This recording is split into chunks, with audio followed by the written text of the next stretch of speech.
Look at your own power, understand it fully, utilize it fully.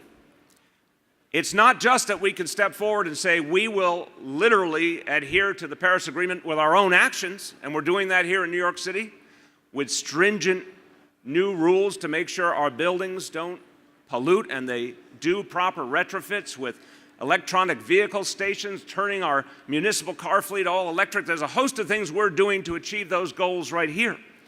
But we're going further, and we're taking on the fossil fuel companies that created this mess to begin with. And this is a power that cities have. Our legal power, we are litigating against some of the leading petroleum companies to demand compensation for what climate change has done to us as a great coastal city, but we're also divesting. We're divesting our assets from fossil fuel holding companies because we recognize we have to use every tool to push the entire world towards renewable energy. We should not underestimate our power. We should push the boundaries of it. I want to use one last example, and I know it's near and dear to a lot of people here who care about innovation and freedom of information.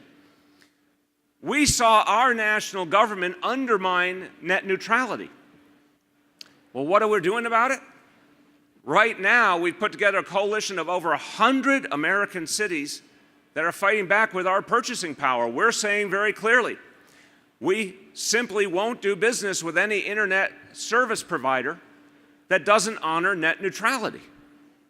We're using a tool we have to fight for the kind of openness that we deserve.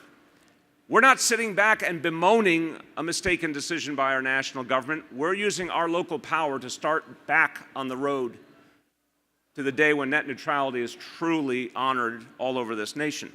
And I want to say on that note to all my fellow mayors and other leaders and organizations here from the United States, please weigh in on net neutrality right now. It's a crucial moment.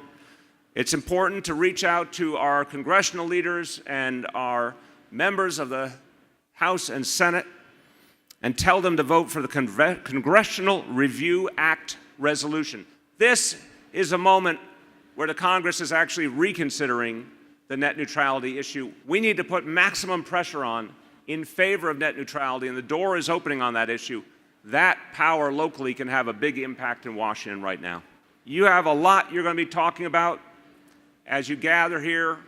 You'll be talking about innovation in all its forms. You'll be talking about how technology can improve our work serving people. You're going to constantly share best practices and ideas.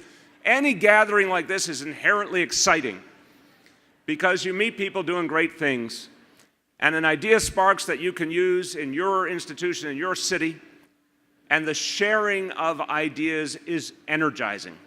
I know you'll have that feeling here. But I ask you also to reflect on some of the power that you may not yet have fully tapped into, that power of the grassroots, that power of the local to change the dialogue and to achieve things that we thought weren't possible. But guess what? In this day and age, they are. Thank you, everyone, and a very warm welcome to New York City.